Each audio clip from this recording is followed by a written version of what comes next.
عطا طارق صاحب نے جو ہے نا پھر وہی بات کہ جب تک آپ لسٹیں نہیں دیں گے، ہمیں بتائیں گے نہیں کہ کون ہے کیا نہیں ہے، ہم کیسے لسٹیں نہ ہوں اس کے جو ہے وہ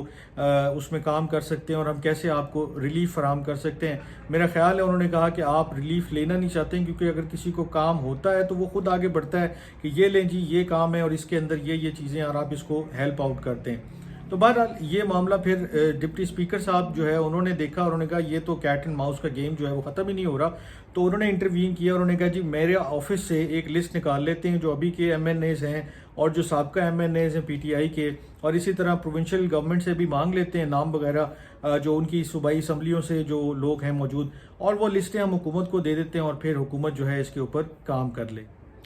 یہ مسئلہ حل ہو ہی رہا تھا، اور اس کے دوران ساری جو بات چیت ہو رہی تھی اس میں جو انفارمیشن منسٹر ہیں انہوں نے ایک پھر وہی بات کی کہ جو پی ٹی آئی کی گورنمنٹ ہے اس کے دور میں دہشت گردوں کو واپس پاکستان میں لا کر بسایا گیا، اور 2018 سے لے کر 2022 تک جو نیشنل ایکشن پلان ہے اس کے اوپر جو امپلیمنٹیشن کمیٹی ایک بنائی تھی یا اس کی جو میٹنگ ہونی تھی وہ ایک میٹنگ بھی نہیں ہوئی ہے، یعنی کہ 4 سالوں کے درمیان کوئی ایک میٹنگ بھی نیشنل ایکشن پلان کی امپلیمنٹیشن کے حوالے سے نہیں ہوئی ہے۔ لیکن بہرحال انہوں نے جب یہ تنقید کا نشانہ بنایا اور یہ ساری ایپیسوڈ ہوئی، اس کے بعد انہوں نے 2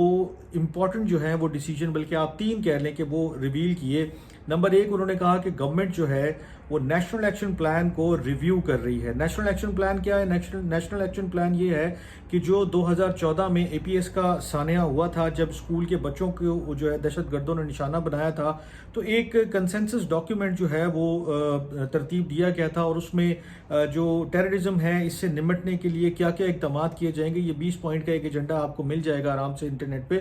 وہ آپ دیکھ بھی سکتے ہیں۔ تو اس کے اوپر امپلیمنٹیشن اگر ہوتا تو اب تک کافی ساری چیزیں بہتر ہو سکتی تھیں، لیکن انفارچونیٹلی اس کے اوپر عمل درآمد نہیں ہوا، اور اب 10 سال کے بعد، یعنی کہ 2014 میں یہ اے پی ایس کا سانحہ ہوا اور اس کے بعد یہ نیشنل ایکشن پلان بنا، اب 10 سال کے بعد جو ہے گورنمنٹ اس کو ریویو کرنے جا رہی ہے۔ یہ بڑا سگنیفیکنٹ ایک سٹیپ ہے کہ گورنمنٹ اس کو ریویو کرے گی تو اس کے اندر کیا چیزیں ایڈ کرے گی، کیا نکال سکتی ہے، یا کن چیزوں میں وہ کیا نئے اقدامات کر سکتی ہے، اس کے اوپر نظر رکھی جائے گی۔ دوسرا انہوں نے امپورٹنٹ ایک بتایا کہ ہم ایک نئی پالیسی بھی ڈرافٹ کر رہے ہیں جس کے تحت جو ہے وہ ایکسٹریمزم اور وائلنٹ جو ٹیررزم ہے اس سے نمٹنے کی جو ہے وہ پوری کوشش کی جائے گی، یعنی کہ اگر آپ نیشنل ایکشن پلان کو ہی سامنے رکھ لیں، اس کے بعد ایک اور نیا پالیسی ڈاکیومنٹ جو ہے وہ بنایا جا رہا ہے، اور اس کے تحت جو ہے وہ گورنمنٹ جو ہے پروونشل گورنمنٹس کے ساتھ اور جو لا انفورسمنٹ ایجنسیز ہیں ان کے ساتھ مل کر جو ہے وہ ایک کاؤنٹر ٹیررزم پلان جو ہے وہ ترتیب دے گی۔ اور ساتھ ہی انہوں نے جو ایک اور انفارمیشن جو ریویل کی ہے اور جو بڑی سگنیفیکنٹ ہے کہ انٹیلیجنس بیس جو ہیں وہ آپریشنز کنڈکٹ کیے جائیں گے۔ یہ بڑا سگنیفیکنٹ ہے کیونکہ جس طرح سے یہ دہشت گردی کی لہر ابھی پاکستان میں آئی ہے، خاص کر جو چائنیز نیشنلز اور ابھی جاپنیز کے اوپر بھی ایک اٹیک ہوا، یعنی کہ فورن نیشنل جتنے لوگ ہیں ان کی زندگیوں کو اور ان کے جو جن پروجیکٹس میں وہ کام کر رہے ہیں ان کو جب نشانہ بنایا گیا تو حکومت حرکت میں آئی ہے، اور یہ اس کے بعد ایک بڑا سگنیفیکنٹ جو ہے 3 جو آج بڑی چیزیں ہوئی ہیں وہ میں نے آپ کے ساتھ شیئر کی ہیں۔ ایک تو نیشنل ایکشن پلان میں جو ہے وہ ترمیم، یا آپ کہہ لیں کہ اس کو ریویو کیا جا رہا ہے، اس کو امینڈ کیا جا سکتا ہے، اس میں اور چیزیں انکارپوریٹ کی جا سکتی ہیں۔ سیکنڈ کہ یہ جو ایک نیشنل پالیسی بنائی جا رہی ہے، ایک نیا ڈاکیومنٹ تیار کیا جا رہا ہے کہ ایکسٹریمزم سے اور ٹیررزم سے آپ نے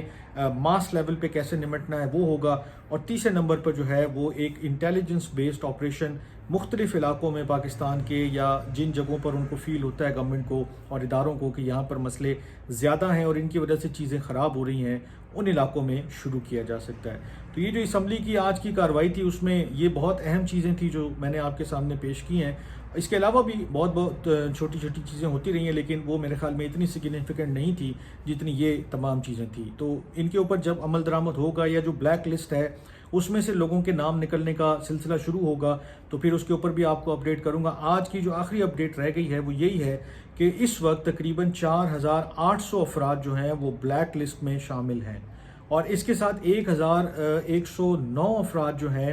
وہ جو پروونشل ایک لسٹ ہوتی ہے اسی طرح کی جس سے آپ باہر جانے سے لوگوں کو روک سکتے ہیں اس میں بھی شامل ہیں۔ یہ حکومت کے اعداد و شمار ہیں، لیکن بہرحال وہ اس لا علمی کا اظہار کرتے ہیں کہ اس میں کون شخص شامل ہے، کون نہیں ہے، کون ایم این اے ہے، کون ایم پی اے ہے۔ تو بہرحال اس حوالے سے انہوں نے کافی دیر جو ہے وہ آنکھ مچولی کی، لیکن بہرحال ڈپٹی اسپیکر نے ایک اچھا کام کیا اور انہوں نے خود سے لسٹیں پرووائڈ کرنے کا